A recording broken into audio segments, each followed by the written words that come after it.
The last thing you want to worry about when buying a new refrigerator is having it delivered and then finding out that it doesn't fit.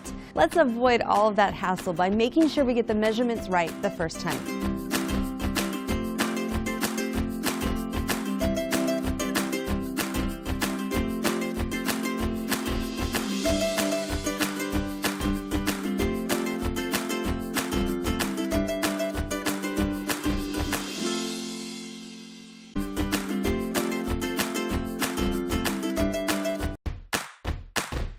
The last thing you want to worry about when buying a new refrigerator is having it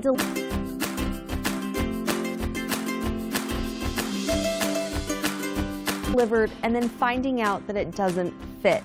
Let's avoid all of that hassle by making sure we get the measurements right the first time.